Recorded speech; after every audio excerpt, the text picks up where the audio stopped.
Radhe Radhe everyone. आज की video में मैं आपको अहोई अष्टमी व्रत की बहुत ही सरल और पारंपरिक पूजा विधि बताऊंगी। तो देखिए, अहोई अष्टमी की जो पूजा है वो दिन में की जाती है।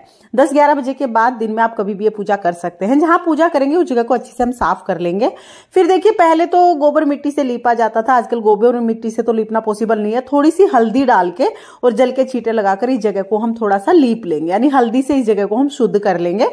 उसके बाद अहोई अष्टमी माता का कैलेंडर हम लगाएंगे। तो दीवार पर आप चाहें तो आप दीवार पर इस तरह से कैलेंडर लगा सकते हैं, या आप अहोई अष्टमी माता की फोटो लेके आए हैं तो अनाज रख के और अनाज के ऊपर आप ये फोटो रख सकते हैं। तो यहाँ पर मैंने कैलेंडर लगा लिया है। अब हम कमोई भरेंगे। तो देखिए, मिट्टी की जो ये छोटे छोटे कलश आते हैं, जो घड़ियां आते हैं, इनको हम लोग कमोई कहते हैं। तो एक मैंने यहाँ पर मिट्टी का घड़ा ले लिया है और एक मैंने लोटा ले लिया है। आप चाहे तो आप दोनों मिट्टी के घड़े भी ले सकते हैं। एक कम से कम मिट्टी का घड़ा लेना जरूरी होता है। तो यहाँ पर 2 घड़ रखी जाएगी। पहले इसके कंठ पर हमने मोली बांध दी है, दोनों के कंठ पे मोली बांध देनी है। फिर एक को हम अनाज से भर लेंगे। जो घड़े हैं उनका साइज आप अपनी इच्छा से छोटा बड़ा ले सकते हैं। अनाज भी आप कोई भी ले सकते हैं, गेहूं, चावल, बाजरा, कोई भी अनाज हम ले लेंगे। तो मैंने गेहूं से भर लिया है एक कलश को। दूसरा जो कलश है इसको हम जल से भर लेंगे। शुद्ध जल हमें लेना है। तो जल से कंठ तक हमने इसको भर लिया है। अब देखिए, अहोई माता के सीधे हाथ की तरफ, यानी जो पूजा कर रहा है ना, उसके लेफ्ट हैंड, हम अपने लेफ्ट हैंड की तरफ ये दोनों कलश रखेंगे। तो कलश को ऊपर नीचे 2 घड़ के रूप में हमें रखना है। तो यहाँ पर दोनों कलश यानी कमोई हमने रख दी हैं। इसके बाद देखिए, शाहू माता की जो माला है वो आप कलश को पहना दीजिएगा। अगर आपके पास ये माला है तो आप जरूर पहनाइएगा। पूजा के बाद आप इस माला को पहन भी सकते हैं, या फिर आप कलश को ही पहना के रख सकते हैं। अगर माला नहीं है तो कोई बात नहीं, बगैर इस माला के भी आप पूजा कर सकते हैं। देखिए, अगर आपको लग रहा है कि कलश हिल रहे हैं तो उसके नीचे आप कोई भी मिट्टी का दिया या कोई भी चीज आप लगा सकते हैं। हमारे कलश नहीं हिल रहे हैं तो बस मैंने ऐसे ही लगा के दिखा दिया था।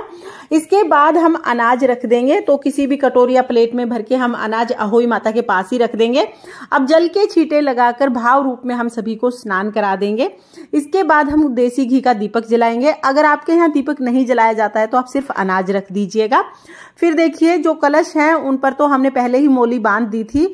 अब हम अहोई अष्टमी माता और गणेश जी दोनों को वस्त्र के रूप में मोली समर्पित कर देंगे। गणेश जी का जो फोटो है वो भी आपको कैलेंडर में ही मिल जाएगा। तो आप यहीं पर गणेश जी का भी पूजन कर लीजिएगा। तो देखिए, यहाँ पर ना गणेश जी भी बने हुए हैं, आप देख लीजिएगा। आप भी जो कैलेंडर या फोटो लेके आएंगे उसमें गणेश जी आपको जरूर मिलेंगे। तो गणेश जी का पूजन भी हम यहीं पे कर लेंगे। अब हम सबसे पहले हल्दी से तिलक करेंगे। अहोई अष्टमी व्रत में हल्दी से तिलक करना बहुत शुभ माना जाता है। अहोई अष्टमी व्रत में भी और होली के व्रत में भी हल्दी से जरूर तिलक किया जाता है। तो हम गणेश जी को, अहोई माता को, फोटो में विराजमान सभी देवी देवताओं को, जो हमने कलश रखे हैं उनको, शाहू माता को, सभी को पहले हल्दी से तिलक कर देंगे। उसके बाद हम रोली से तिलक करेंगे और जो कलश है उस पर हम तिलक कर देंगे। साथ में हम स्वास्तिक भी बना देंगे।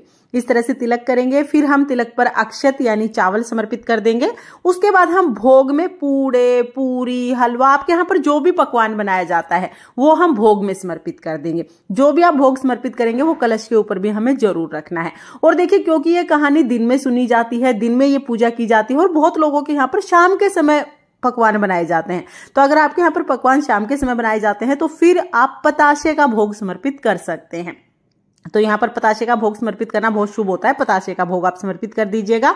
कोई भी ऋतुफल आप समर्पित कर सकते हैं। हरा ऋतुफल हो तो बहुत अच्छी बात है, नहीं तो जो ऋतुफल आपको मिल जाए आप वो समर्पित कर दीजिएगा। तो हमने सिंघाड़े समर्पित कर दिए हैं। अब हमें बायने के लिए वस्त्र लेने हैं। तो आप साड़ी या सूट ले सकते हैं। जो भी आपकी सासू जी या जिसको आप दे रहे हैं वो जो भी पहनते हो वो कपड़े आप ले सकते हैं। यहाँ पर मैंने साड़ी ले ली है तो यहाँ पर मैं साड़ी समर्पित कर दूंगी। इसके साथ ही हम 1 लोटा जल समर्पित करेंगे। यथासंभव दक्षिणा हम समर्पित कर देंगे। फिर हमें अहोई अष्टमी माता की कथा सुननी है। कथा सुनना इस व्रत में बहुत जरूरी होता है। कथा का बहुत महत्व होता है। तो अपने हाथ में अनाज के दाने लेकर, जो भी अनाज आपने चढ़ाया है उसी के दाने अपने हाथ में लेकर हम अहोई अष्टमी व्रत की कथा सुनेंगे। कथा का वीडियो आपको चैनल पर मिल जाएगा। लिंक मैं आपको डिस्क्रिप्शन में दे दूंगी, या एंड स्क्रीन पर भी आपको लिंक मिल जाएगा। आप वहां से कथा सुन लीजिएगा। कथा सुनने के बाद थोड़ा सा अनाज हम अहोई माता को सभी को समर्पित कर देंगे। थोड़ा जल के लोटे में डालेंगे। इसके बाद जो अनाज बच जाता है, देखिए, अगर आप आधे दिन का व्रत करते हैं तो इस अनाज से आप सूर्य देवता को अर्घ दे दीजिएगा। और अगर आप तारों की छांव का व्रत करते हैं, तारे देख के व्रत खोलते हैं, तो ये जो कहानी सुने हुए दाने हैं ये आप अपने दुपट्टे दुपट्टे में बांध लें या किसी बर्तन में आप इनको सुरक्षित रख लीजिएगा। तारों को अर्घ इन्हीं दानों से हमें देना है। इसके बाद फिर हम, अगर आपने दीपक जलाया है तो आरती कर लीजिएगा। बहुत ही प्रेम पूर्वक आप यहाँ पर गणेश जी की, अहोई माता की आरती कर सकते हैं। आरती ना आए तो 5 बार इस तरह से क्लॉकवाइज दिए को घुमाने को भी आरती का ही स्वरूप मानते हैं। तो बहुत ही प्रेम पूर्वक हम आरती उतार लेंगे। आरती उतारने के बाद हाथ जोड़कर अहोई माता से अपनी संतान की लंबी उम्र की प्रार्थना हम करेंगे। इस तरह से हम पूजा कर लेते हैं।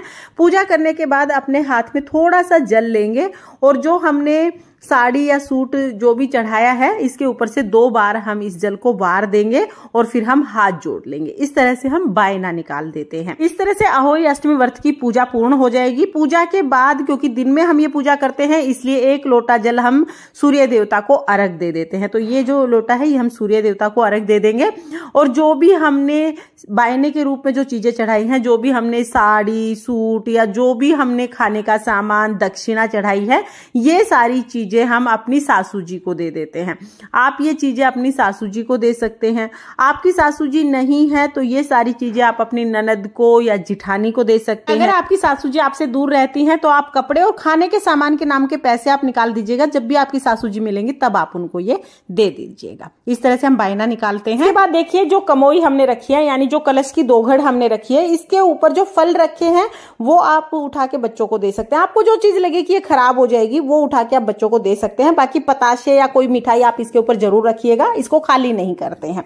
और ये कलश उठाने का समय सबका अलग अलग होता है। किसी के यहाँ पर छोटी दिवाली के दिन, किसी के यहाँ पर बड़ी दिवाली के दिन, किसी के यहाँ पे गोवर्धन के दिन और किसी के यहाँ पे भाई दूज के दिन ये कलश उठाया जाता है। तो आपके यहाँ पर जब भी ये कलश उठाया जाता हो, जैसा रिवाज हो, उस दिन आप ये कलश उठाइएगा। जब हम कलश उठाते हैं तो जिस कलश में अनाज है उस कलश को दान कर देते हैं और जिस कलश में जल है, इस जल के छींटे पूरे घर में लगाकर फिर बच्चों को इस जल से स्नान करा देते हैं। या फिर आप गाय का जो खूंटा होता है उस पर भी ये सारा जल सिला सकते हैं। अगर आपके पास गाय का खूंटा नहीं है और घर में छोटे बच्चे नहीं है तो आप ये जल फिर पौधों में सींच सकते हैं। तो ये जो दोघड़ है, ये कलश हमें अभी नहीं उठाने हैं, ये कलश अभी यहीं रखे रहेंगे। और हाँ, बहुत सारे सवाल आ रहे थे, क्या फिर हमें रोजाना जो ये कैलेंडर लगाया है और जो दोघड़ रखी है उसकी रोजाना पूजा करनी है? तो भाई पूजा सिर्फ हमें अहोई अष्टमी के दिन ही करनी है। उसके बाद आपको धूप दीप से पूजा करने की जरूरत नहीं है। पूजा एक ही दिन की जाती है। हाँ, इस दोघड़ को उठाने का समय सबका अलग अलग होता है। तो आप देख लीजिएगा आपके यहाँ पर ये दोघड़ कब उठाई जाती है। तो फ्रेंड्स, इस तरह से अहोई अष्टमी व्रत का पूजन किया जाता है। आपको ये पूजा विधि कैसी लगी कमेंट करके जरूर बताना। और अगर ये वीडियो पसंद आया हो, वीडियो आपके लिए थोड़ा बहुत भी यूजफुल हो, तो प्लीज वीडियो को लाइक कर देना और चैनल को सब्सक्राइब कर लेना।